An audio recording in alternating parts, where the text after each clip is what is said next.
What's going on, everybody? Welcome to a brand new episode of Toy Addicts Anonymous. Welcome to 2024. The year is finally here. 2023 is in our rearview mirror. So today I'm joined by my buddy Carlos, the Badass Reviews. What's up, Carlos? What's up, dude? Happy New Year. Year. Same to you, man. It's been fun. It's been, interesting having some downtime. I was like completely just taken by surprise by how much shit has been arriving in the last week or so. We got Mondo Skeletor. You were out of town, so you had friends picking up stuff for you so people wouldn't jack it from your house and stuff. Oops, we lost you for a second there. No, all right, you're good. Yeah. So you had your stuff. Your buddy had to pick up your stuff, and you got the Skeletor also. Yeah. That thing is amazing. I don't know what other stuff did you get? I got the Jada toys. The Mega Man. Yes. I got the Palmar exclusive Ryu. Oh, the gray Ryu. Yeah. Yeah, this one right here. I have it in my hand right here. Oh, cool. I think I'm gonna keep him on the package just because he's an exclusive and it's pretty similar to the white one. Right. So there's not too much difference here. But I mean, I got this guy. I got the Mega Man figures, the Ice Man, and the Mega Man. Actually, man, they're amazing. I saw your reels and your stuff. They look really good.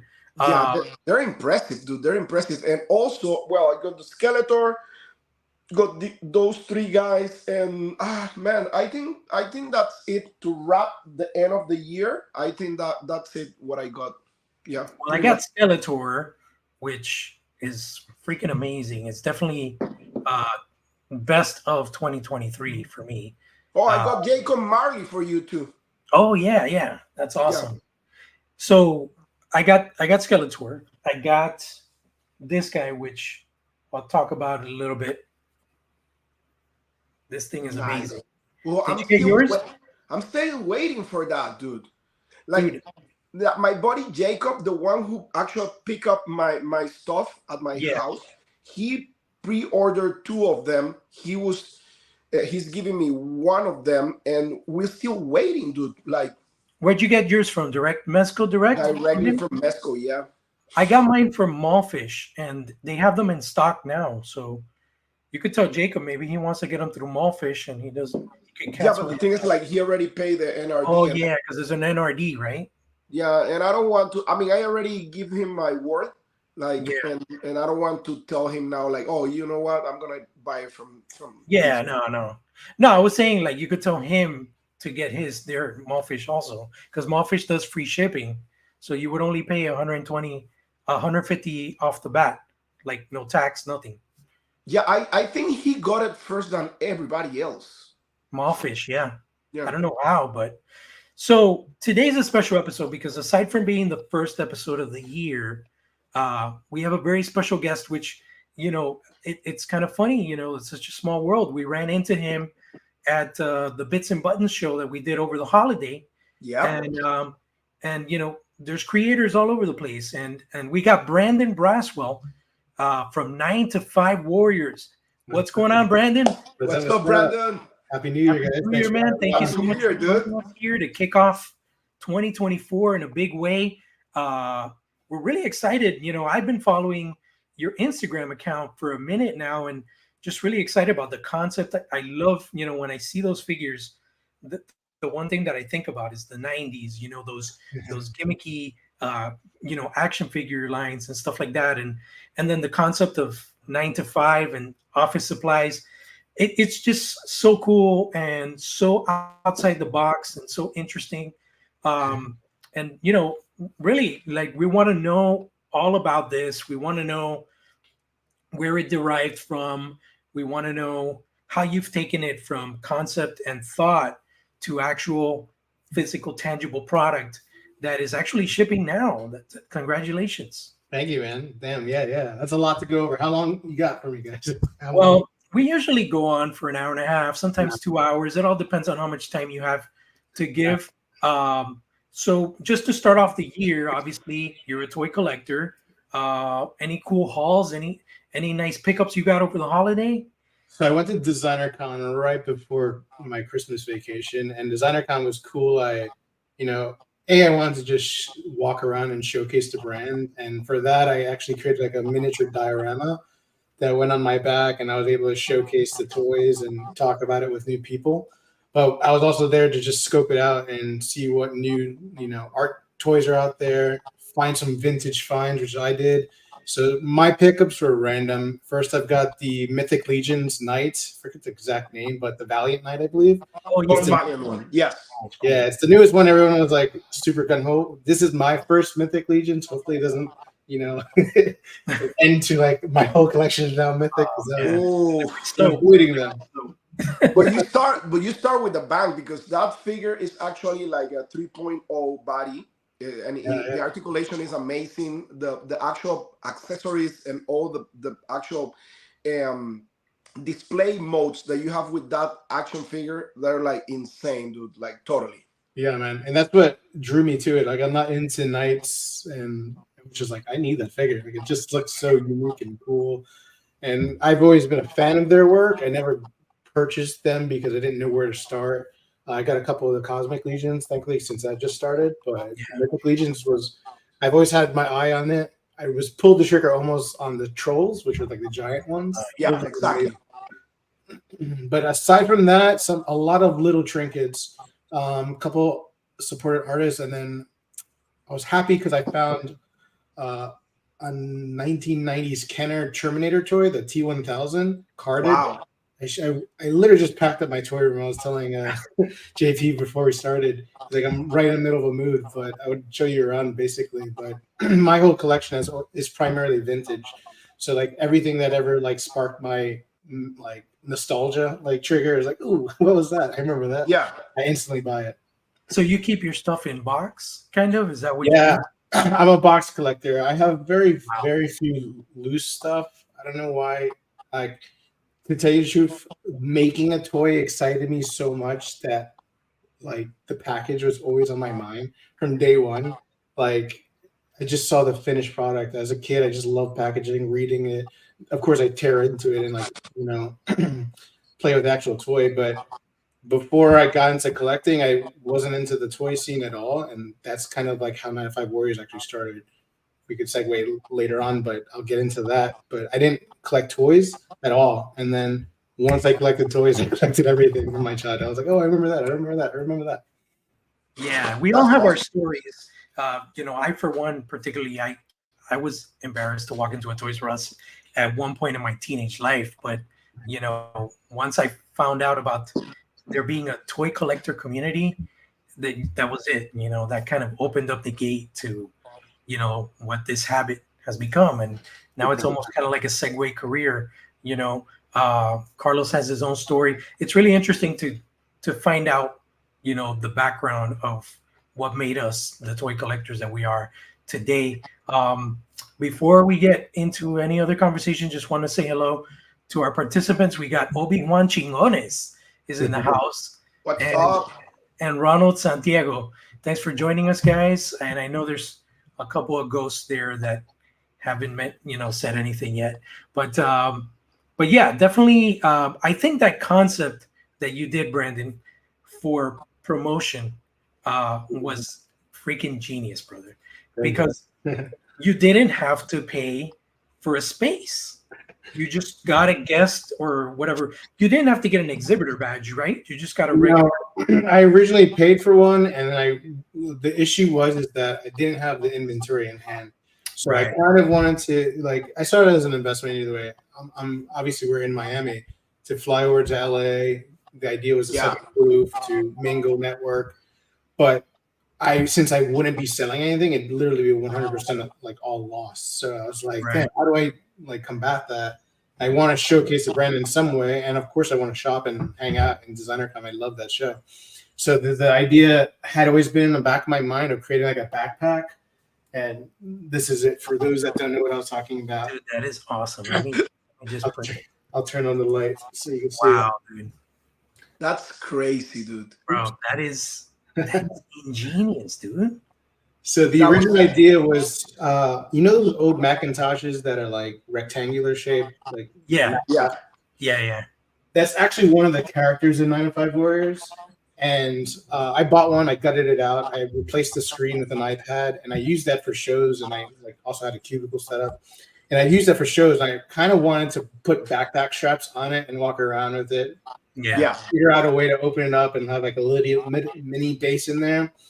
And I was at Toy Fair in New York with Ricky from Plunderlings, and I saw someone walking around with like a dog carrier backpack, and it had a little window. I was like, "Oh shit! Like I need to do that." And that's what like sparked the idea. And I kept on searching for the perfect backpack. And when I saw this, it was literally the only one that has like a full plate without the dog holes. It's all on the side and stuff. And this like instantly was like, "Oh, that's a refrigerator for sure. We're gonna make one." Dude, that's awesome. And I sent the idea over to Brian. We had been talking. And I was like, "What do you think of this?" And he's like, "Let's make a fridge." I'm like, "Yes, we're already on the same page." So like from there, it was just really easy to work with him. I sketched out my concept, my ideas.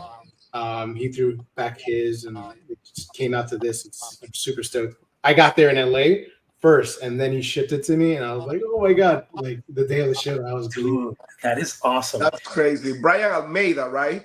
Yeah. He's a Brian and me. We're like very, very close friends. He's a genius, dude. Like diorama, like you just give him an idea and he create like crazy stuff, dude. Magic, bro. 3D magic. Yeah, the diorama Ricky had and Legion's Con for Plunderlings. Yeah. Dude, that was let me tell you, aside from I will say the Meta Travelers booth with all the technological stuff. Yeah.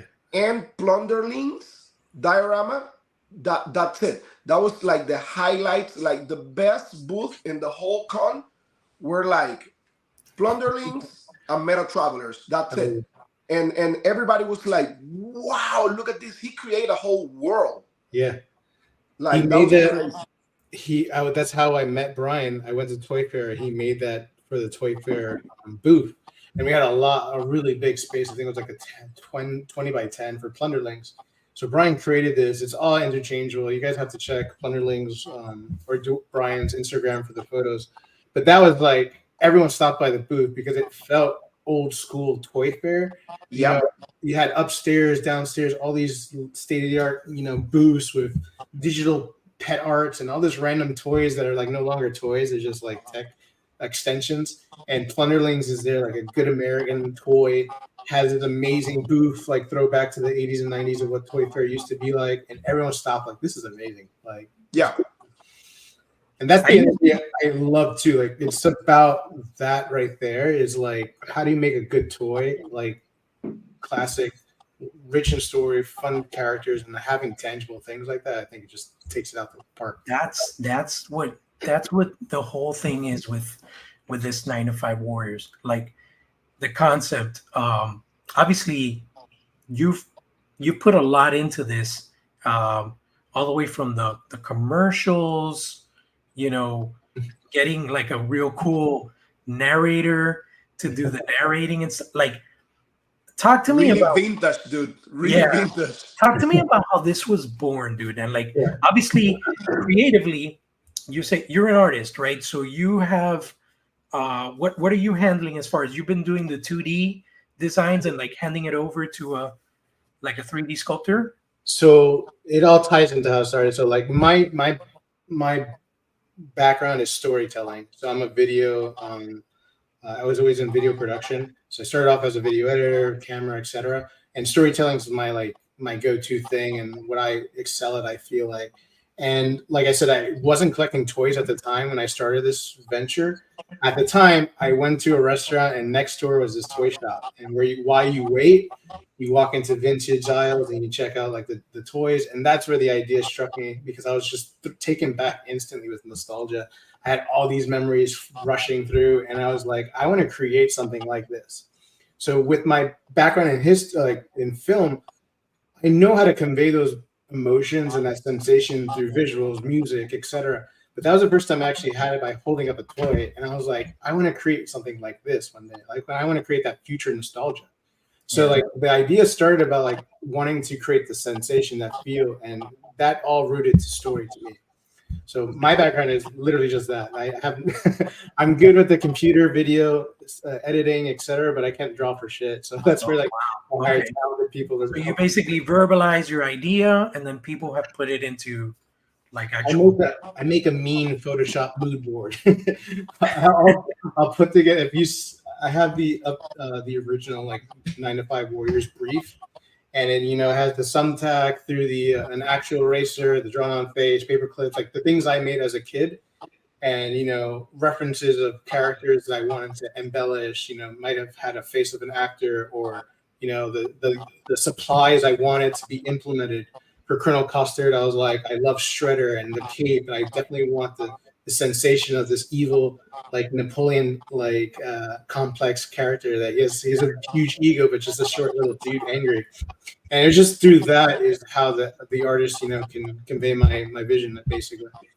That's awesome, because that's crazy, dude. When you look at the content, like right away, the first thing I think of is like, wait a minute, when did I miss on these figures in Toys R Us back in the 90s? Because that's it transports you, dude. Like you're watching the video, and with the narration and the setup, everything just takes you back to that era, and it looks like something that would actually existed in our past.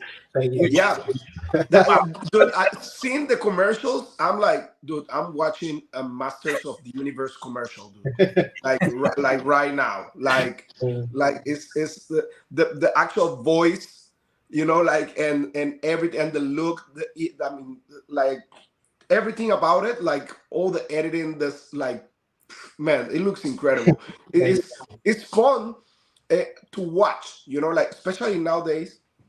And I always say this, like how like times change, right? And it's really difficult nowadays, like to find like people to have actually joy in what is like collecting action figures. And your toy line transport me to that era where I was a kid and I didn't care about anything but collecting my figures and playing with my friends on the weekends. You know what I'm saying? Like it's pretty much that, like that joy. And nowadays with society and all the shit going on, and like it's really difficult for kids to enjoy what we experiment like back in the days. Like the simplicity of having fun with just a toy. Like and that's what we're missing nowadays, and your toy line is bringing that like to this society in general, right? Like it's not just for adult collectors, but also we can have our kids like to collect these toys and have fun with them, and that's the idea, at the end of the day. And that's what it was all about. Is I call 9 to 5 Warriors is a 90s inspired action figure that aims to recapture the Saturday morning cartoon magic. And the Saturday cartoon magic to me is all about the storytelling and the cartoons, the animated freaking intro, the catchy theme song. It was all of that. Like as a kid, you sat down for 30 minutes, you took that all in, but something magical happened directly after the show ended. You used the toy, you had imagination kick in, and then something like, an action figure that's in that set pose with limited articulation, like your mind instantly went into all the possibilities of what your toy can do. And that's exactly why I feel like we are now in this age and still yearning for that sensation again. And like we are collecting clearly from that memory of the TV shows we used to watch. All the new stuff that we pretty much purchase are still how effective the marketing was back in the 80s. It's a 30-year, 40-year con, Yeah, it looks like basically those what do they call those time capsules?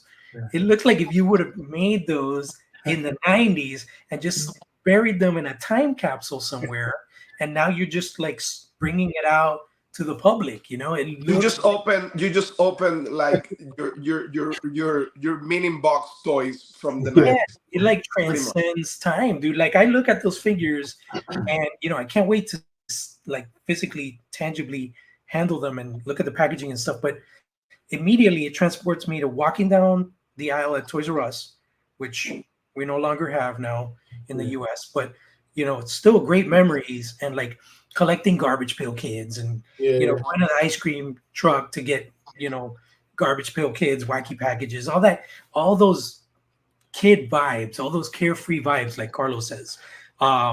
So yeah, that's really interesting that you have the vision, and you express the vision through Photoshop and through getting photos and stuff of the objects. So then you had like a creative team, I guess, set up, or like friends, or you reached out to. Yeah, it's a mixture of everything. Back when I started, it was everything within my tangible reach of Google and Craigslist.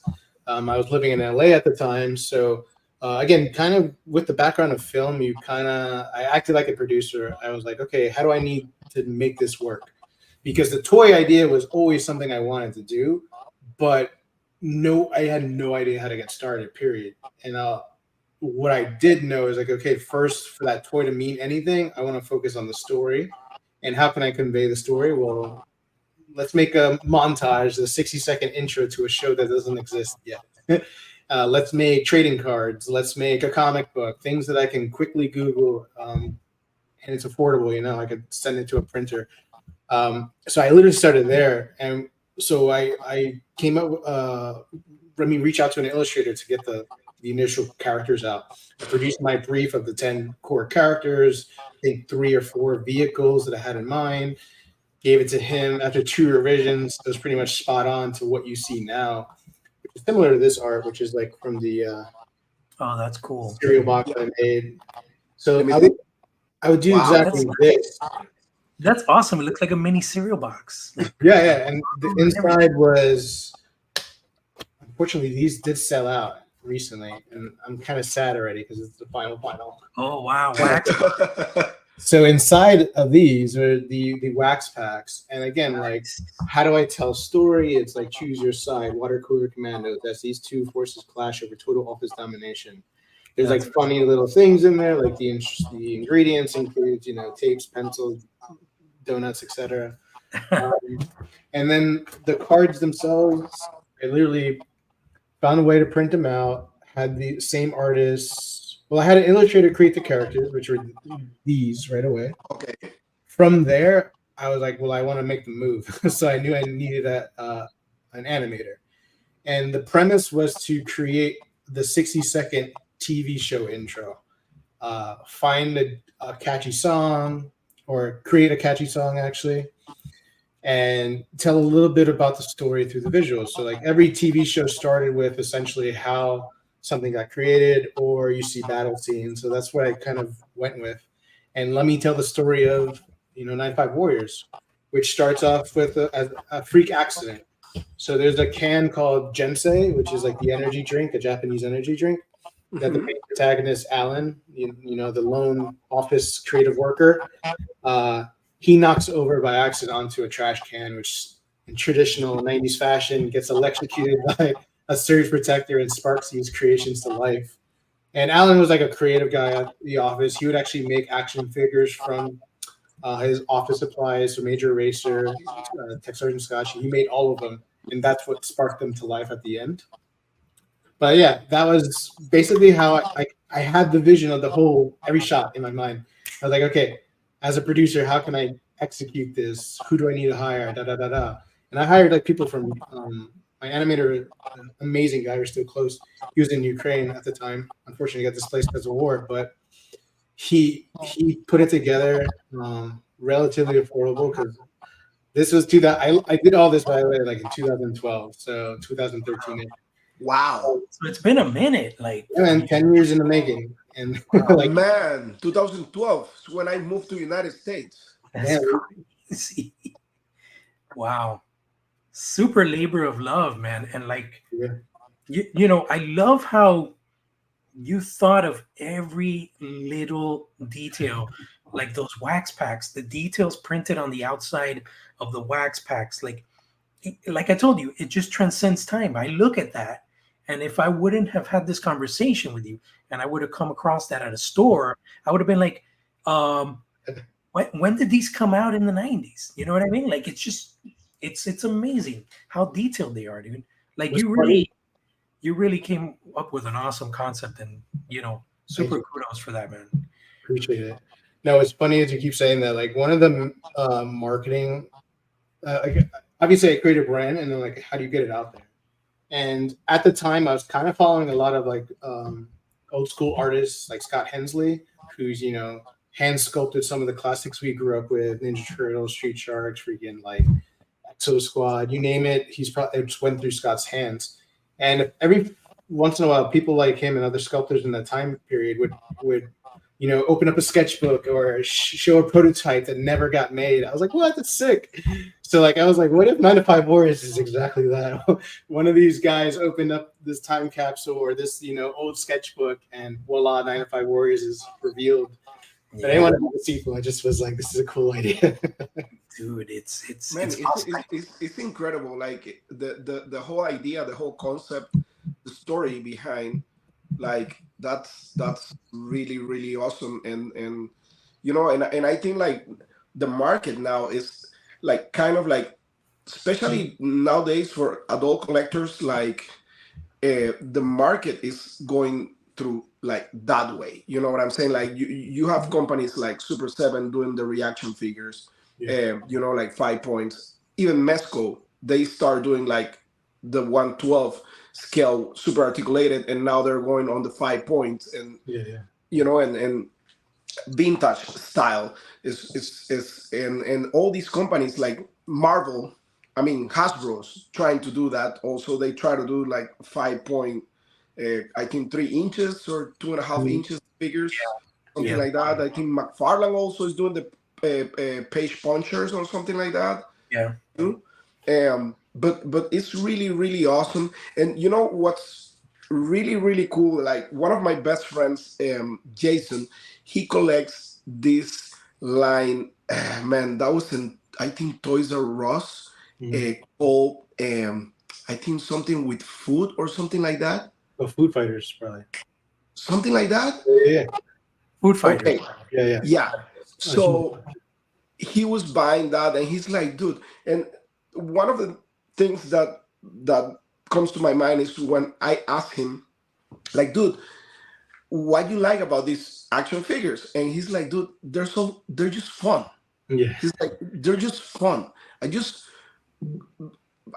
like sitting on my office, and I just have them there, like sitting there, and I start playing with them because they're just fun, and that's what I like, and that is what like reminds me all the time, like action figures. When we start buying action figures when we were kids, it was just to have fun, Yeah. like and that's one of the main ideas. And I think that concept, being so simplistic at the same time complex in the story and the creation of this, is like a perfect combination to have in an action figure line, like that's really, and I need to applaud that, because honestly it's so difficult to merge like that type of concept, like having this backstory. And you said that your main stuff is storytelling, right? Mm-hmm. So have a very complex and very rich storytelling, and translate that into an action figure line that looks really cool, but at the same time is really simple, and give you all those feelings, all that nostalgia from the 90s, is what makes a toy line like succeed. Like it's pretty much, it's like you need to have all these elements very, very clear in your head, like to make a toy line like you have, like, and I really appreciate that, honestly. I think the process by which this all came out was all about timing too. Is that like, I had all in my head. I had the stories now. This going back to 2013, 14-ish. I had all this out. I launched the comic books, I launched the trading cards, but I still didn't have the toys or the means to do so. And unfortunately, at that point is when I kind of like, is this even good enough? You know, barely making a dent on the logarithm back then or social media. The few people I sent it out to, which is funny. Like a lot of people reacted like you are now, but back then you could tell when, as a creator, I don't know if you are in a creative field as well, you just start doubting yourself, and then you start, is this good enough? Is this good enough? So that was my worst enemy, you know, just fighting that. And the 2 or 3 emails that didn't get responded, it was like, oh, this is over. Yeah. And the fact that I didn't know how to make a toy, I actually stopped. So, and that's why it took like 10 years. It took like an 8-year hiatus, basically. But in the back of my mind, I was always wanting to create it again. I'm just like, get back into it. And when the pandemic hit, my travel company at the time, that was my full-time focus. The pandemic obviously shut that all down, and I was able to focus on like, well, what do I want to do just for creativity? Maybe I should relook into 9 to 5 Warriors. And that's how I discovered Scott Hensley, just on Instagram. And I feel like when you create something by hand and the limitations that are presented with you without limited articulation and just capturing, like there's something to it. Like if you have one pose or, you know, the standard pose like we did when we grew up, the pose, I love that guy. pose has to dictate that character's personality. And so if, for instance, like you said, if I just stumbled across this in the toy bin with no card, no nothing, and someone just picked this up, can they get across that he's, you know, strong leader? Is he the muscular type that like he's serious looking? Can someone, you know, recognize that he's maybe the kooky one? Is he the engineer? Is he a mechanic of sorts? Because he looks like, how can you determine? That's my favorite. That's what's cool, is that you kind of express that new muscle. Like, how do you translate the story into a physical, tangible thing? And that's when Scott's brilliance, you know, he took the drawings and translated it perfectly. It was a 2-man team. Scott did 50% of the figures, and the other 50% were done by the digital sculptor that is actually known for Plunderlings too. So that's why Plunderlings has such a great distinguished look as well, yeah. And this is everyone's favorite character because it snaps apart into three. Beautiful, dude. Yeah, that's so cool, bro. That's amazing, dude. This is Scott. Oh my God. Having those figures to do a review on my YouTube channel, will be so fun. It's cool. I can totally see those sitting on my desk at the office, man. Yeah, to have those sitting on my desk at the office. I know that's the crazy part. I wouldn't put them down. That's like it's the type of figure that you can have with you in your backpack and you're going places. Like, for example, me, I usually, most of the time, I travel with an action figure. I just pick one from my collection, right? and most of the time, I'm gonna tell you right now, most of the time, the figure that I always take with me is the mini Masters of the Universe He-Man, which is a 5-point of articulation figure, like 1-inch figure. That's what I take. And trust me, I have more fun with that figure than with any other action figure I have in my collection when I'm going out and take pictures and stuff. You know, because it's fun. It's kind of like goofy character, you know, like, and that's what it's all about. And what you said, by using the imagination, right? Like, for example, I kind of like, I'm a kid from the 80s. I think Jorge is too, right? You're a little bit younger than us. Yeah, I'm but the 90s. Yeah, but back in the days, I still remember, for example, having my Masters of the Universe action figures or my Joe's action figures. Let's put it like with Joe's. What I was doing, because I was living in the country in Panama, but not in Panama City, but actually in the countryside, right? With cows and all that thing. And I was getting my G.I. Joe action figures. And I have this little, I remember this little chair made out of wood and leather. And I was playing WWF with my G.I. Joe action figures. So Tunnel Rat was my macho man. Okay? And I create this like championship belt with a little strap of a watch. Oh man. And I kind of like paint the plate of the championship, and I clip that with clips on the belt and put it on my jaws. And I was playing with that like a because I didn't have the money at that time. I mean, my mom to buy like this. I remember back in the days were like this big rubber type of WWE figures. Remember? Yeah, the wrestle. So yeah, it was almost impossible in Panama. I mean, here maybe, but in Panama it was almost impossible to find them, right? So I used my imagination, as a kid, to create this whole new world of characters with my jokes. Like, and that's what it's all about. Like using your imagination at the end of the day, your creativity, like you said. Like nowadays, you have everything in hand, and people don't use creativity, right? Like you have all these video games and all this stuff, and people don't use their brains to to exercise and try to have fun, in a simple way.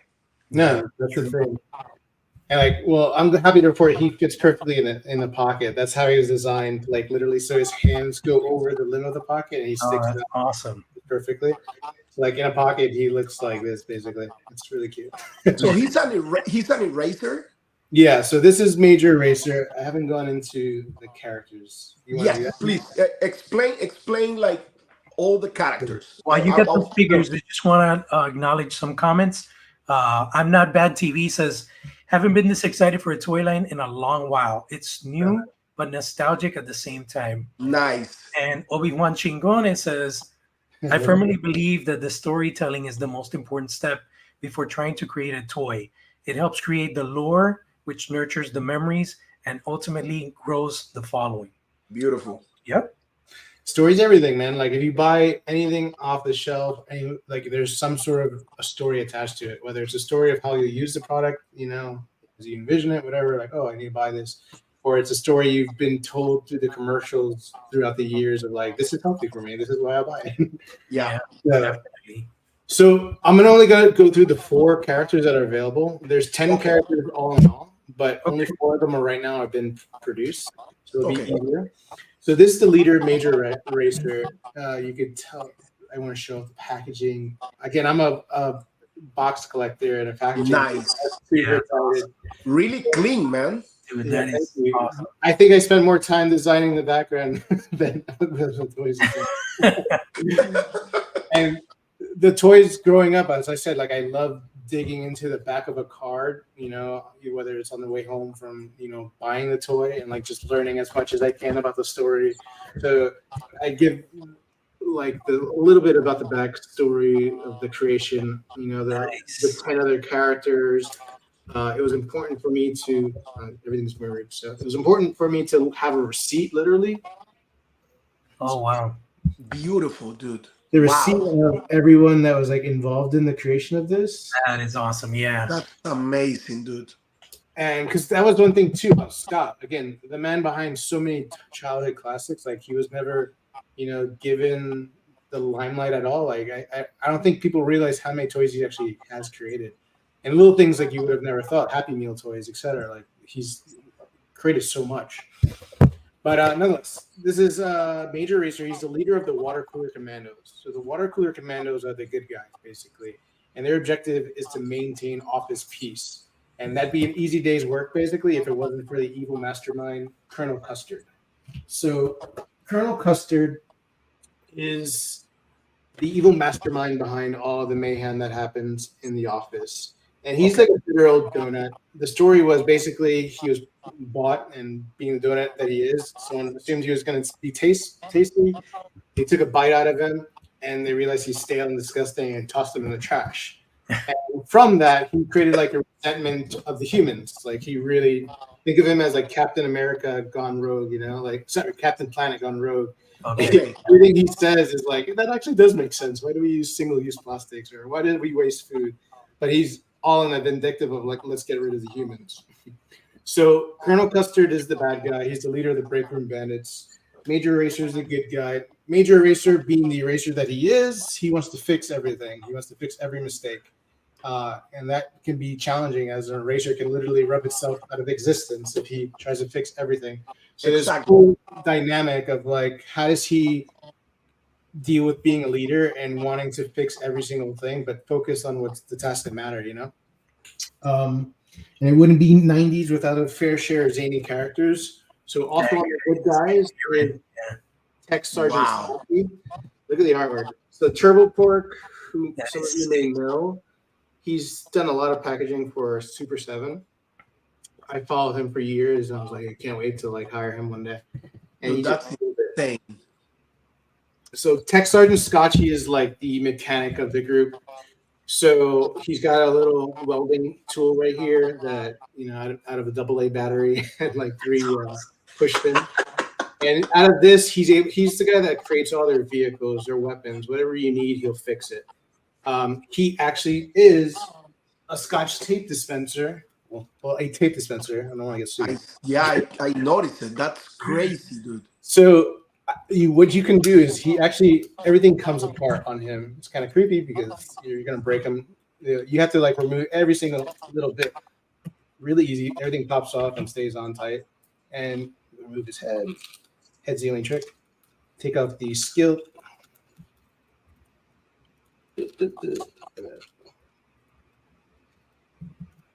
And then this lid pops out. Oops, there you go. And then you can literally serious. Wow. You can replace it with any tape dispenser. And what's cool is that he can now rappel down, you know, with lines. tape. Yeah. He could wrap up the bad guys, and that's the cool features that I would like. That's amazing. And then so we have Brandon from Spain. What's up? He says, much love from Spain. All my support for you, and I wish you the very best with your project. I hope we will work together in the second wave. If you know, you know. Thank you. This is probably Turbo. This is the last guy, is Commodore Chris. So what's cool about this guy is he's a stack of Pringles, basically. That's so cool. And okay. And Scott's genius. Like the task was like from day one, I was like, all right, Scott, this is a tough one.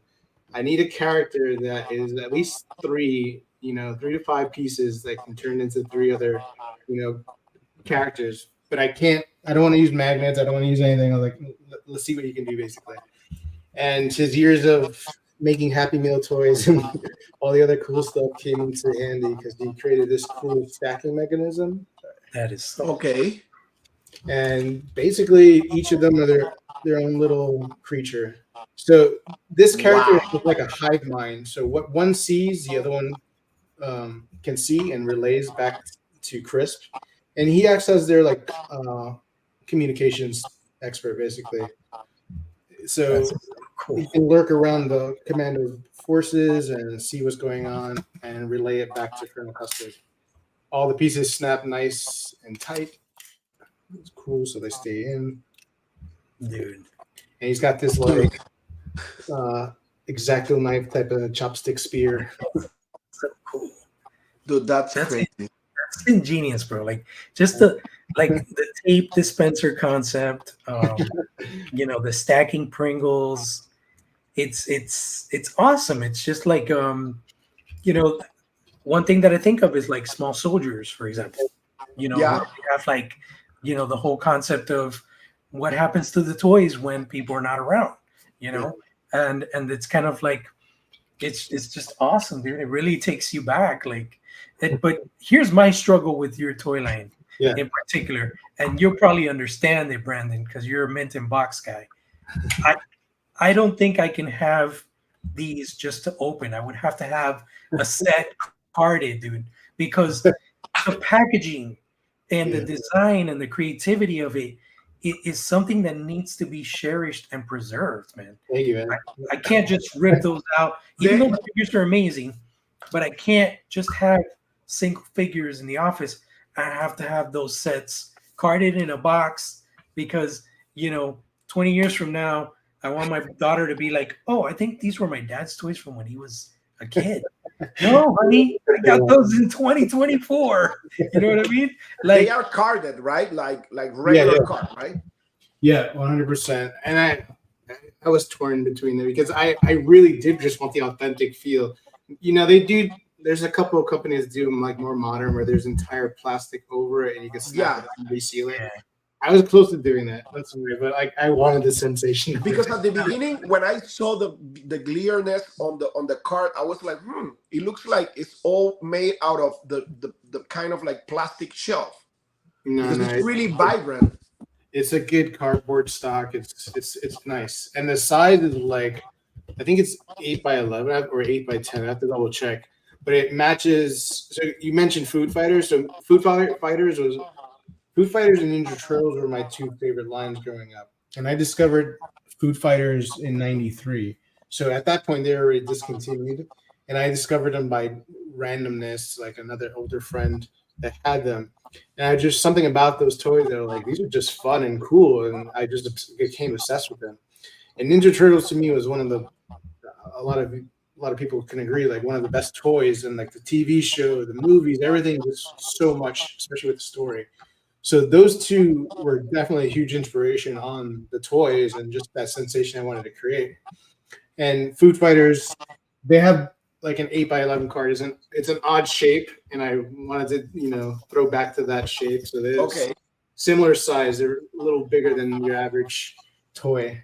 Yeah, that's awesome, dude. You know what I'm wondering when I look at the figures?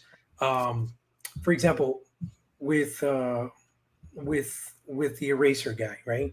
Yeah. Like, what kind of voice do you picture him having? Like an Arnold Schwarzenegger, or like? I was having this discussion the other day with my friend. I kind of hear him as, damn it, now I'm losing his name, but Gargoyles. Sergeant Slaughter. I'm going to erase you. I think Sergeant Slaughter, dude. That's a good one too. Yeah. What's his damn name? The guy that did Gargoyles, Goliath. Okay. He has a nice Keith David. I knew it was Keith Boyce. Yeah, he was so good. That's kind of who I envisioned. I wasn't a huge fan of Arnold Schwarzenegger, so I do laugh because I mock that voice in my head more than often than Keith. But yeah, he was definitely modeled after like the Rambo, Arnold Schwarzenegger type characters that we'd see as a kid. Stallone, all that 90s action hero, I could totally who can make the bad guy voice? Jack Black. Someone mentioned that too. That's very funny. That's a really good idea. I could totally see this as a cartoon, like on Adult Swim or something. Oh, that would be it was coming to my head. Like it would resonate more with adults, obviously. Yeah. So I think something like this, like on Cartoon Network or on Adult Swim, I could totally see it becoming a thing. Is that something you have even fathomed at all? Like, yeah, I've actually been lucky enough to pitch it twice, and it's kind of, I don't know what's going to happen, but it's kind of going in that direction of like conversations are happening finally. This is the initial conversations of like understanding how that inner workings of that is just going to be a whole nother, it's not going to be overnight. I know that for a fact. It's always like, oh, I know a person. We'll package it up as this deal. Then he'll present that to that agency. That agency will present it to that network. The network will present it to this. So I know it's going to take a while, but it's 100% like that's where I want to go with it. And that's awesome. I have a pitch deck already. I've been pitching that concept. I have the story Bible. I have like season 1 laid out in my head and on paper. Like it's all it's all there, and that's the goal. It's like for now, it's funny. Like when I first started this, I was like, I want to focus on story before making the toy, and then I was frustrated because I couldn't make the toy. Now that I'm making the toy and I'm like putting that first, I'm like, okay, let me do this first and keep telling the story a little here and there. But I do feel like the story and the series, the movie, whatever, will hopefully come in the years to come, Yeah, man. I could totally see it. And I think once these things are in people's hands, they're going to be like, I could totally see this as, but how would you picture it? Would you picture it as a, like an animation, real life hybrid film, or pure animation? I've always pictured it as like traditional animation 2D. And then the Unreal Engine has been really fun, and I've seen people play with it with my characters so far. I haven't shown any of that yet, but I'm like, oh, it could be 3D. Like, I wouldn't be mad at that. I think that new world of animation, you know, Spider-Verse created it, and then Ninja Turtles just killed it with that as well. That style is unique. I'm open to it. Like, that's one of those things that, as long as it's a good story and like executed well, I'm very happy with whatever medium it comes out of. I almost picture it as a Leica project, like a you know, Leica, the company that makes like claymation type. Oh yeah. That's how I picture them. That's exactly what I was thinking. Because I picture an actual real office setting, and then these characters are coming to life in your office versus having an animated office with animated characters. It would be so amazing because of like Gumby, style. I love that.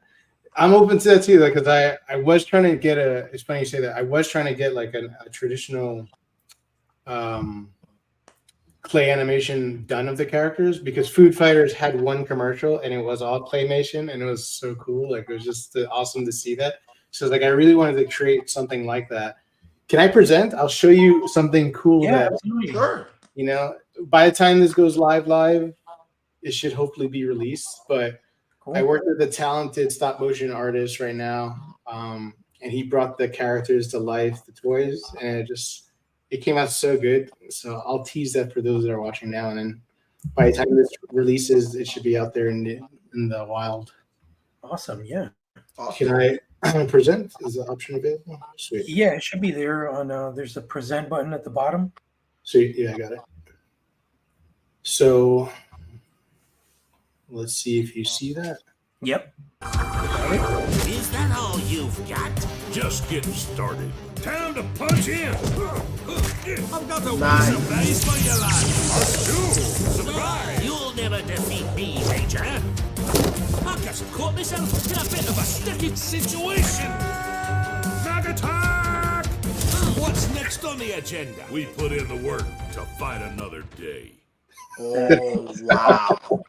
Dude, they just make me so happy. That is so awesome, bro.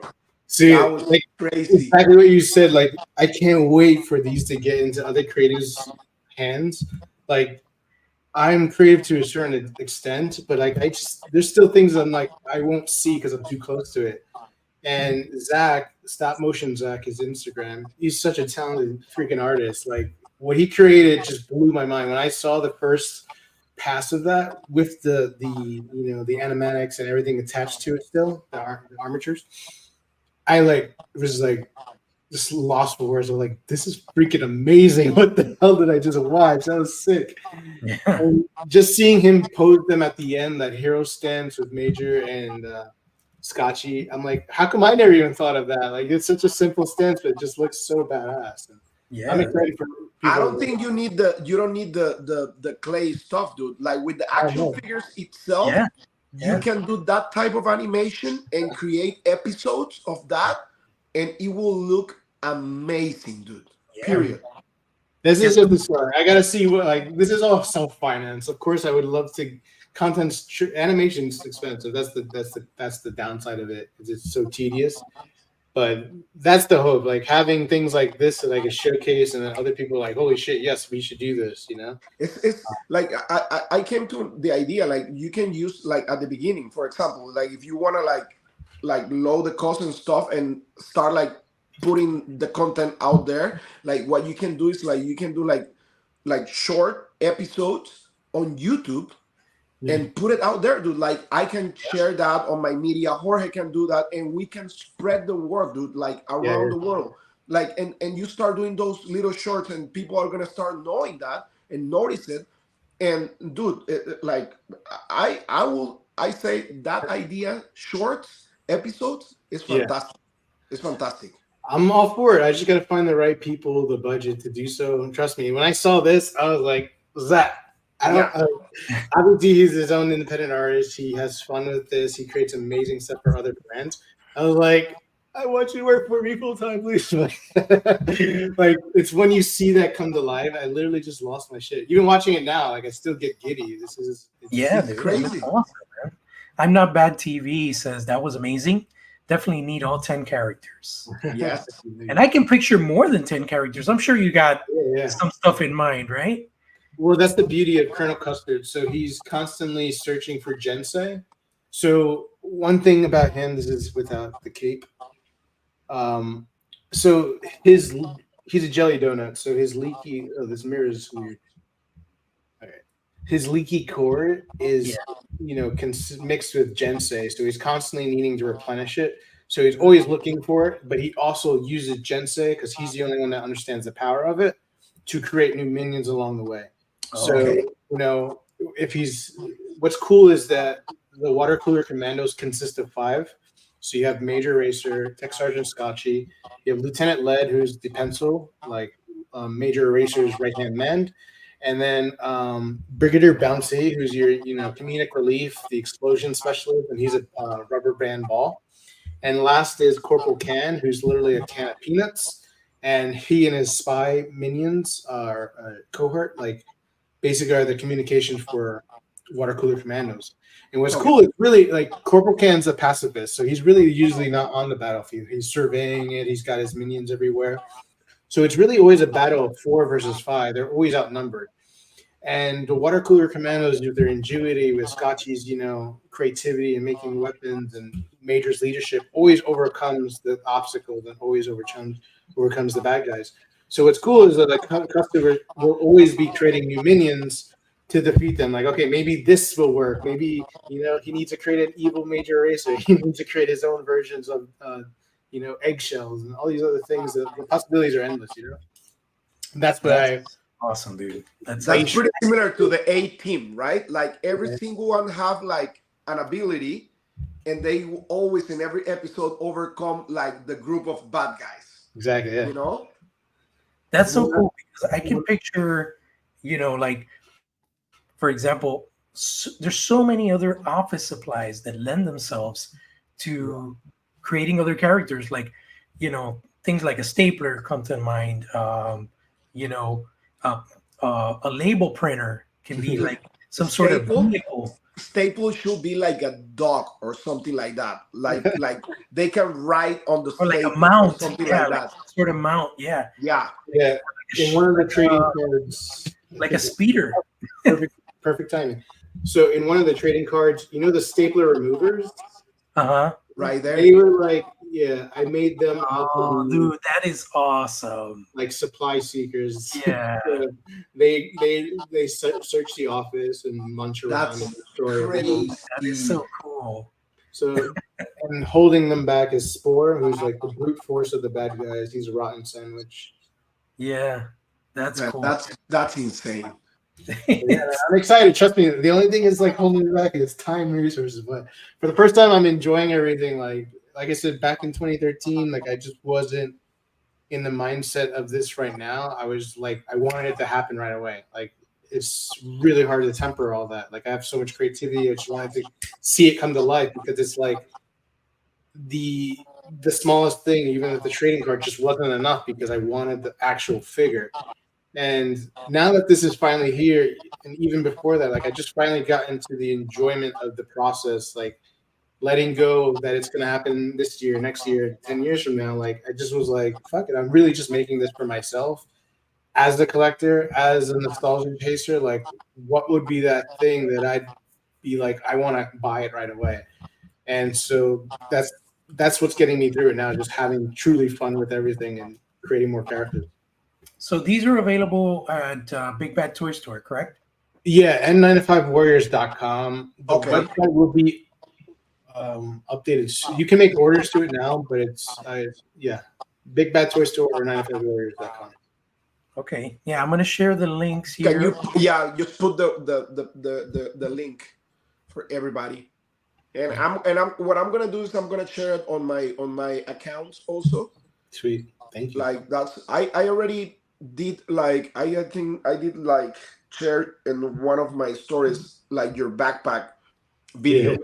Yeah, that was. But I'm gonna start like doing that like with all my media, like TikTok and on YouTube. Of course, if I have the figures in hand, I'm gonna do like some reviews and stuff for people to know what's going on with the figures and everything, and compare with other toy lines and stuff like that, so people can. Because the cool and fun factor about this toy line that you have is like you can make them work with everything. Yeah. And that's the fun part, because they're fun. Because they're fun.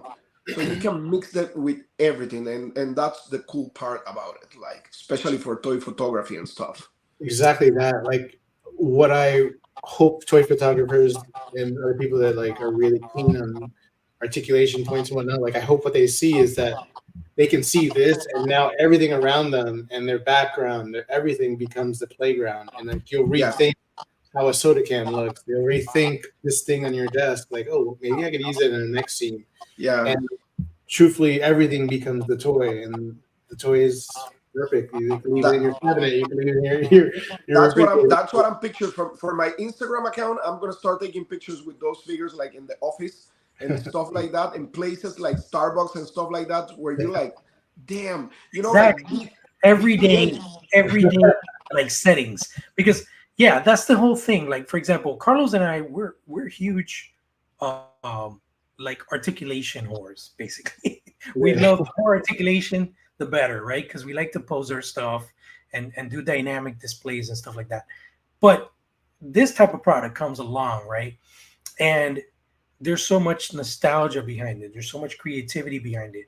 There's so much, uniqueness around it that we forget about the need for articulation. It lives in its own world. So whereas like right now you were to show me, hey, I'm going to make these action figures based on IPs that exist right now with articulation, but without them, I would probably be like, not interested. But you bring an original IP that can coexist in any setting, and it doesn't need articulation. It needs that creativity with the media that you have behind it, you know, the videos, all the visuals. It really kind of takes you into that world, man. Like it just transports you. So, you know, I could totally, you know, get behind something like this, which is not what I usually do. I don't usually get like 5 points of articulation type figures, but again, you're breaking the mold. You're coming out of the box. You're, you know, reimagining what 5 POA is, and it's especially gonna reminisce a lot more with people in our age bracket that remember these toys, picking them up back in the 90s, you know, and really hits that nostalgia. So yeah, man, you got a winner here, dude. And I really see big things coming for this toy line.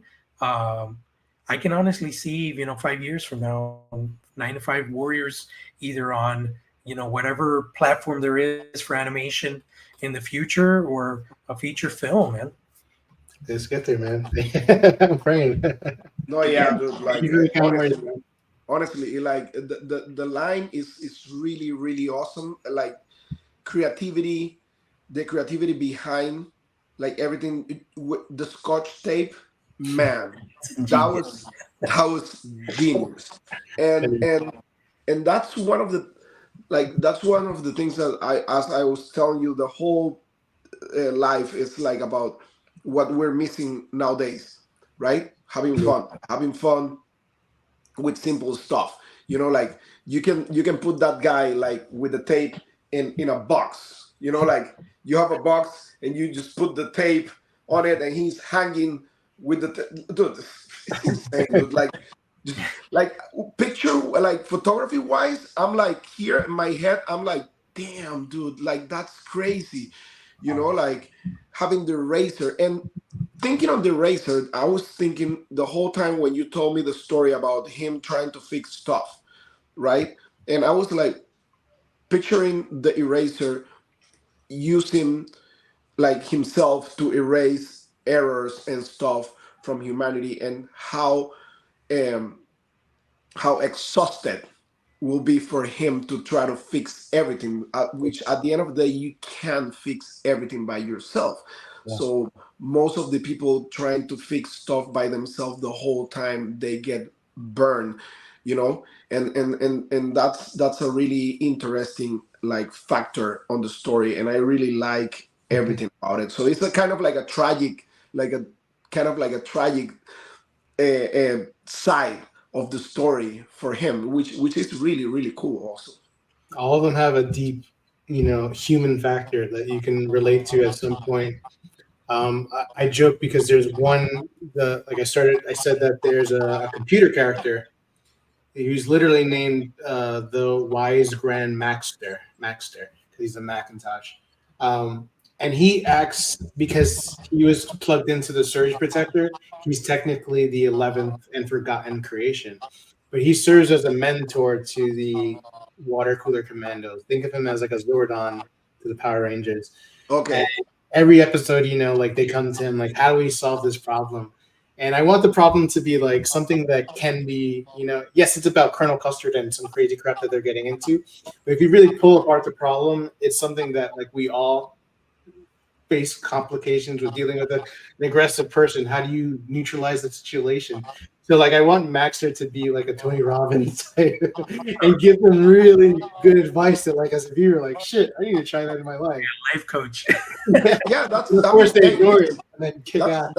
That's amazing, because at the end of the day, I'm telling you, like one of the most amazing things about back in the days when you were watching Masters of the Universe, like at the end of every episode was like the explanation of like the whole episode, right? Like the actual meaning of the episode, and it was something that you can apply in life, and it was a lesson, like, so that's really important at the end of the day, like all the content that you have, like the actual behind everything and why you're doing this, and if you are using your toy line in order to try to help people out, like in their day by day, like that's amazing, like that's really awesome too. Yeah, I'm excited to get it out there. Like those are things I haven't even talked about. Like, yes, I talk about the toys and everything else, but that's always like at the root of it all. Is like it's just like, what is the next great story that I can tell? And humans are telling stories for lifetimes, So I'm just excited to continue telling it. Yeah, I think one of the most important things that, obviously we're talking about toys here, but in the media today is just so much of a lack of creativity, man. Like all we see nowadays is this movie is getting like a 6th sequel, or this movie is getting a reboot. Like you don't see a lot of unique stuff anymore, man. Like, so when stuff like this comes around, I can picture it being something successful that people can tune into, you know what I mean? Unfortunately, we don't have like prime time anymore. Now everything's like digital and through subscription and stuff. But I could totally see people being like, hey, it's a new episode of 9 to 5 is dropping. You know what I mean? Like I would totally be that guy. You know what I mean? Like, let's see what kind of antics these guys are getting into today. Yeah, exactly. It's like Jorge said, like everything nowadays is pretty much like, okay, so let's make this reboot like opportunity to like woman power, and let's make this racist stuff, let's make this political stuff, and at the end of the day, like, dude, the day by day what you like live in your office, like Jorge in his office, in his work, the day by day with his family, with his friends and stuff like that is what really matters at the end of the day.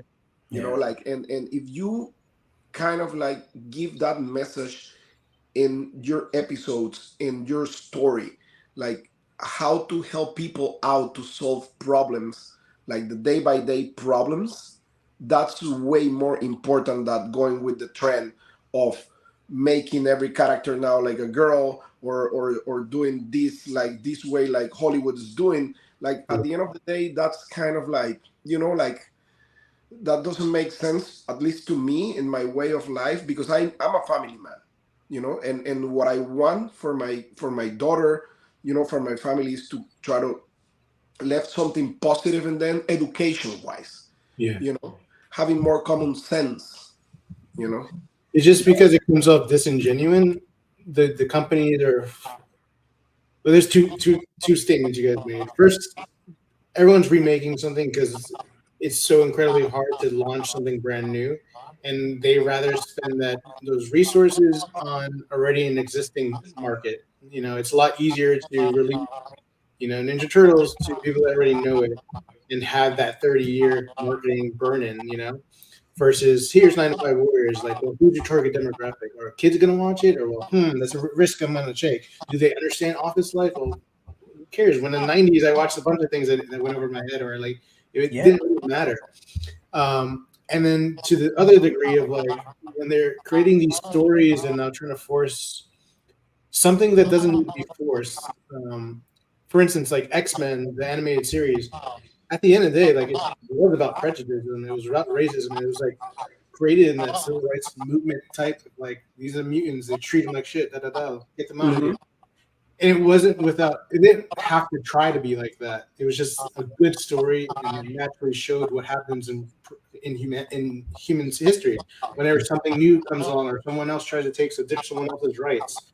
And I think today, like, my friend and I were having that conversation too about like, if we look back at, I think it was like 2016, 2017, all our favorite shows, Game of Thrones, like, I'm going to forget half the shows I was watching, but let's say just Game of Thrones, all of them had predominantly women-led, like Westworld, all women-led, heroes. Was it marketed that way? No, it was just a really good story, and it had a strong female character. Naturally, it wasn't forced down your throat, and that's what I feel like is happening. And the way, at least we feel, is like it feels like it's an ingenuine narrative. We understand, like, yes, there are people like that exist. Like, show it naturally. Don't pretend to be on the narrative now because it's trending. Yeah, I could totally see it. It's almost like, for example, the way things are right now, I wouldn't be surprised if they try to introduce Wonder Woman as a male character. You know what I'm saying? Like, it's just, that's how crazy and weird these switch outs are occurring. And so it's just like, but what you said is it's awesome. The fact that you hit that, like, that nail on the head with Game of Thrones. They had these empowered women, but it made sense. They were queens, they were royalty. You know what I mean?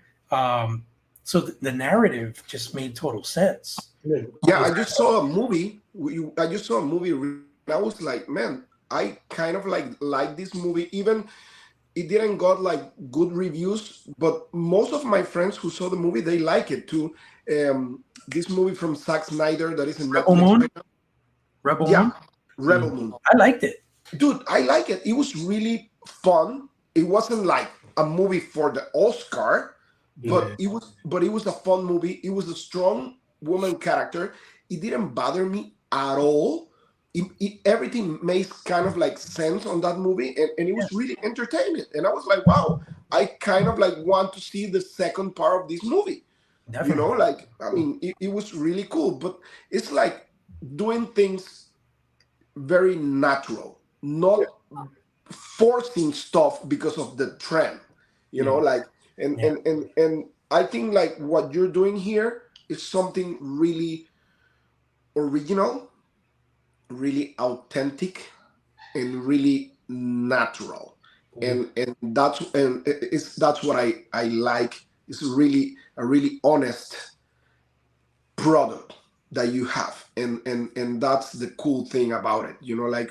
Like I can tell the love, the effort, and the sweat you put on it. And the cool thing is like you actually believe in your product. Yeah, that's the most important thing, dude. You need to believe in yourself. That's it. Man, 10 years. That's very telling. 10 years to Yes. get this actually made. That's sometimes we're our worst critic, and we have a lot of self-doubt, and we just have to kind of go for what makes us happy. Like me personally as a creator, I want to make my own toy line, but I'm like, I don't know the slightest thing about production, tooling, manufacturing, costing. I just know creatively. I know how to physically, I know what I want to do. I can put it on paper. I can kind of sculpt it a little bit and show people my concept. But to get that from there to the point where someone's receiving it at home in a box or on a blister card, and they're gonna be like, "Holy shit, this is the next awesome toy line." There's a lot of steps, and it's scary. It's scary territory, you know. I don't even know if I feel like I jumped into it with such naivety of like, oh, I just want to make a toy. Like, why not? Yeah. And I wholeheartedly believe because of naivety, like I literally would have quit if I had known the amount of effort, money, and what I needed to get to like where I'm at today. I would have probably not have started it because I'm like, it seems so insurmountable. Like, but because I just did it gradually and I did it like naturally, like, oh, I ran into one new problem. Well, I need to hire this guy. Oh, well, I ran into a new problem. Well, this is how you do this one. Oh, I ran into this. Like, it was just a gradual thing of learning the steps and living the steps. And now I'm here and I'm like, this is amazing. I get chills every time like for instance, the stop motion was shown to me. I get chills when Turbo Pork sends me his art, his rendition of my character. I get chills anytime I work with a new artist and I see it come to life in a different, through someone else's creativity. I'm like, damn, man, it's actually happening. I get people DMing me and like, oh, this would be an awesome Stapler character. They have sketches. Oh, can you have a character this, and that? I'm like, yeah, hopefully one day. And that's what's cool is like it's finally like to a point where people are presenting their own ideas and creativity, and I feel like it's something. Man. Yeah, dude, that's awesome. And one of the other things that's really cool about this toy line is gimmicks. And I'll give the example of, for example, this Mezco Dr. Doom. So there's some figures, very seldom, that come around that like you just can't put them down. Like ever since I got this figure, I've been playing with it, posing it, swapping out parts. This thing brings so many parts, dude. Like you would not imagine how much stuff it brings, like electronic gadgets, fabric cape with wire. But the one thing that really blew me away with this guy, and it's a total gimmick, and it was a huge success as far as Mezco. This guy is die cast, bro. Oh, he's a die cast body. Yeah. So this thing has a lot of weight to it. Yeah. And it reminds me, I don't know, because you're a little younger than us, but back in the 80s, there was an animation called Bionic 6, and the figures were mostly die cast. Oh, so when I hold this Dr. Doom in my hand, I'm automatically transported to the 80s, and I'm like, oh, wow, this is like having a Bionic 6 again. And, and just, of course, Dr. Doom, he's such a badass. So, in my head, I'm playing, I'm listening to MF Doom and listening to, the sound bits from the Dr. Doom animation and playing with him, and I can't put him down. And there's not a lot of figures that do that kind of thing to you. Yeah. So 9 to 5 is something that does that. Even though I don't have it in hand, I can already start, just like Carlos was saying, it's just thinking of toy photography, displaying reels, like footage, content that I can do with these figures that people are going to be like, holy shit, what is that? That's so cool. Where can I buy it? You know what I mean? Yeah. So, like again, dude, super awesome. This product that you're doing. Congratulations. It's definitely a labor of love. And, just like Ricky with Plunderlings, we don't know the story behind that. Hopefully we'll have him on the show in the near future. But Plunderlings is another thing where, I never thought I needed little tiny gremlins that look cute, and like I picked up this dude because I love the color orange, and this one resonated with me a lot, and they move so well, dude. They have really good articulation, and they could pretty much be in any setting. And then your kids, if you have younger kids, they could kind of relate more to these because they're more on the cute side, like more PG type characters. And I could totally see like a cartoon or some other type of IP coming, digital media coming from Plunderlings. That would like that's what's awesome. That'd be a dream, Like I keep saying, like I hope 9 to 5 Warriors is the catalyst to the next generation of Saturday morning cartoons, because IPs like Plunderling, and there's so many cool IPs out there now from the independent toy makers, because they're filling that hole that, as you're alluding to, no one's making anything original anymore. The Hasbros and Mattels are literally just keep spewing out the same stuff because they know there's a market for it. Until we stop buying it, they will still keep making it. So these new entrepreneurs, people like myself that have these visions and these teams and make cool new toys, and I'm like, this is awesome. This is an exciting time. I hope that I can get into a position where I can, get more of these types of IPs that they might not have the full story flushed out yet, but maybe that's something I can help with, or maybe that's something that like we can just get a whole new generation of Saturday morning cartoons so that the kids today have something to watch, have something to gravitate towards, and of course the toys that will hopefully spark their imagination and create that lasting bond, for 30 years. I would absolutely love to see the return to Saturday morning cartoons. Yeah. I think a lot of stuff that, I have a 3-year-old, and a lot of stuff she watches like on YouTube Kids is like battery acid, on your brain. Like, even though it's innocent or whatever, but it's just like little kids bragging about all the toys that mommy and daddy get them, and it's all about like material. So then your kids turn around and they're like, well, so and so on YouTube has this, daddy, so why can't I have this? And it's creating this whole world where these kids are watching shit on YouTube, and then they automatically think that every kid can have all that shit. So it creates this fictitious mindset, I really wish they could do a return to Saturday morning cartoons. That's something that would be amazing. I think it's a smart play. That's why I hope to pitch to. Like, it's a smart play when you think about what TV did back then, period, was like create a scheduled time for you to sit down and you knew what you were going to get into. There's curation, there's, high quality content. Like, imagine what Netflix could do if they did curate a little more and just create a scheduled block of, if you watch this episode, watch the next episode of this thing. Not necessarily what they create, like a binge. Like, you sit down and you disappear for 12 hours. You're like, what the fuck just happened? What if they actually use that same type of, like, here's a block of, 2-hour block. Here's awesome things you can watch with your family. Or here's an action block. Here's a comedy block. And, like, just 2 hours of something different and stimulating, and hopefully attached to stuff you can buy. Because then that would be the Saturday morning cartoon I would love to create.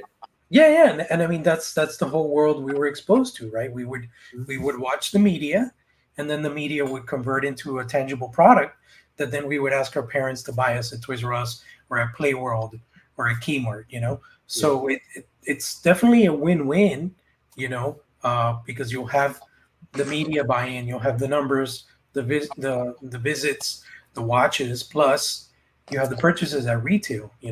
Although we don't have big box retail anymore. I think Toys R Us is making a comeback, but they've mainly said they're going to be opening stores like at airports and some flagships.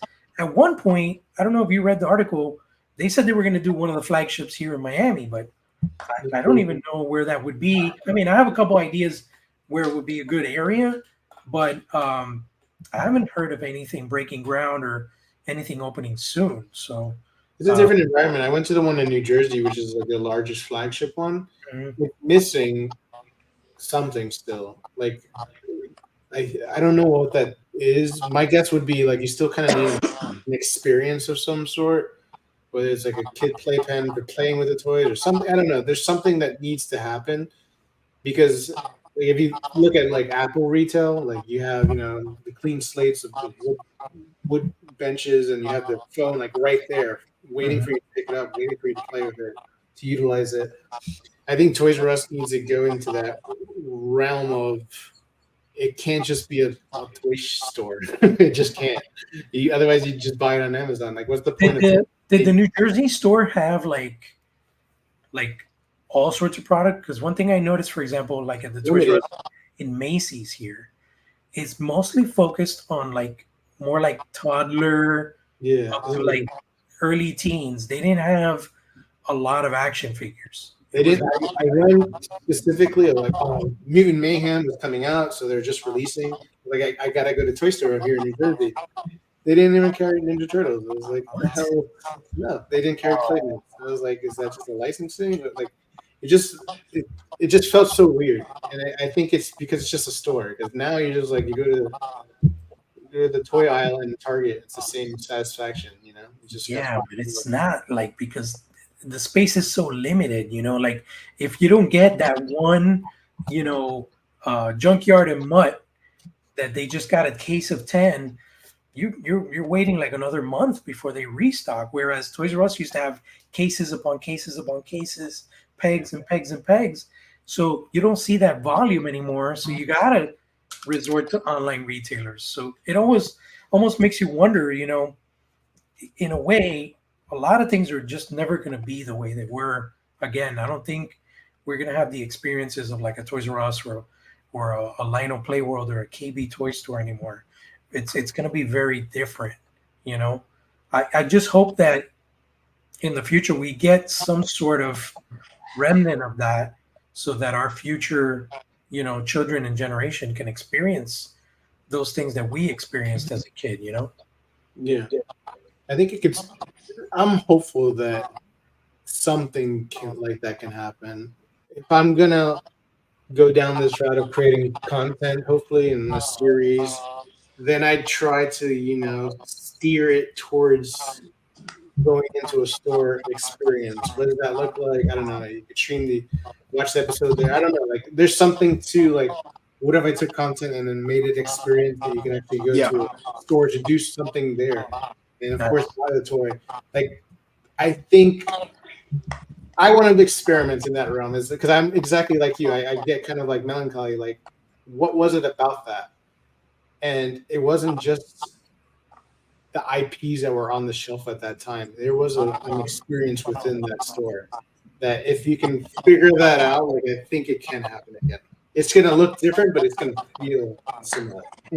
I hope so, man. I hope that we can get some sort of, you know, semblance of that past to share with future generations, so that it can carry on, you know, and it doesn't just die off with the time, you know, because I think it's such an important part of childhood, is the innocence of playing with toys, you know, the whole thing of like going in the backyard with your buddies and creating, you know, worlds, like digging holes in the ground to make like hideouts and stuff. I remember back in the day when I got my Ewok village, right?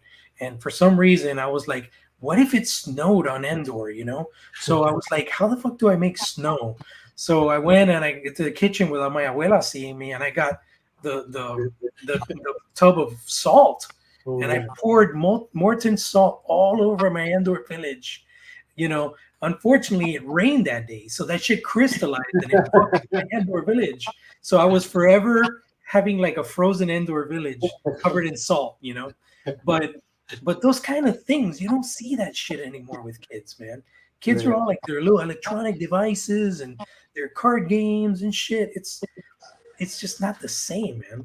You know? And having a little one, I want her to experience a little bit of what I did. You know what I mean? Yeah. I'm gonna be in that boat soon enough. My first child will be expecting in June. So that's always been on my mind. Like, how do you thank you. Like, that's always been on my mind. Like, how do you create that similar experience growing up? I don't want to shelter them from technology. I want them to utilize it, but I don't want their whole life to be sucked into it, because I think that downtime is where the imagination kicked up. It's like you weren't overstimulated by a screen that gives you everything on demand. You had to envision that yourself. You had to use your hands. You had to do all that. Absolutely. Yeah. Like, listen, my daughter, for example, she's a dancer. She's 11 years old.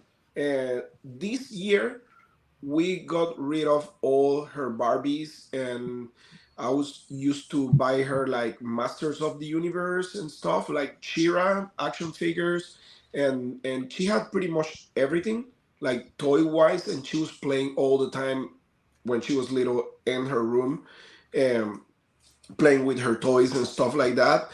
And dude, her room was like a Toys R Us. And this year she turns 11, and she's been dancing since she was 3 years old. So now she got to the point where she's like competing all over United States and stuff like that. So now she's more like into skincare and stuff like that. But my daughter pretty much trains like around 30 hours a week, Yeah. like dancing. Amazing. And the only time she has like time to be on the computer is just like playing with her friends like Roblox and stuff like that. But she does that, the dancing part, because she like it and she love it, not because we force that on her, which is amazing because you keep her busy doing something good for herself. And at the end of the day, I think that's the most important thing, like, and trying to give her that experience with action figures and toys and stuff like that. That was amazing. I was really fortunate to have the time to be with her, playing with her and stuff like that, which a lot of parents nowadays, they just give the little babies a computer, a cell phone, and that's it, like. Be occupied. Yeah, it's tough, man. Life gets busy, but we need to, like Carlos says, we need to make sure that we limit that electronic time, because that could be very damaging in the long run. Yeah, for sure. But Brandon, it's been awesome having you on, man. It's really, really cool and really refreshing, especially to start the year. It's like such a positive vibe, dude. Like what really is cool. awesome of our memories from the past. I think about so many things. I think about the movie Office Space. I think about the show The Office. I think about the 90s when I look at this toy line, and just really excited for what the future may hold for it. Looking forward to seeing new waves. Definitely playing with these figures soon, and yeah, man. Congratulations on an awesome achievement, dude. Thank you. I appreciate that. And I appreciate the opportunity to speak about it. Like anytime I can talk about this passion project is a blessing. So thank you for having me on. Oh yeah, for sure. We'll probably do like a follow-up later on once Yep. we have these in hand, so we can kind of break them down and do like a collective review and stuff on them. I think that'll be awesome, so the viewers can watch it. Sweet. I'm all for it. Well, thank you, Awesome. guys. Well, thank you so much for joining us, everybody. Carlos, you have anything else to share? No, dude, just like that's it. What I told you at the beginning. Thank you so much, Brandon, for being in our show. As Jorge said, I can't wait to have them in hand and like take pictures with them, review them, like doing stuff like to put the actual figures out there for all the collectors and all the community, because you have such a great toy line in your hands, dude. Thank you, man. Appreciate it. I'm nervous now that they're shipping. They're in China, or they just left China, so I'm nervous of the initial reactions. But I feel positive that. Yeah, I saw the picture of the truck. That's awesome. That's good. It was a great day. I was like, oh, it's so close. It's Good happening. news, man. Good news. All right, buddy. Well, thanks so much for joining us, everybody, and tune in next Thursday. Same bad time, same bad channel. Yes, sir. Peace. All right, end stream. He went off.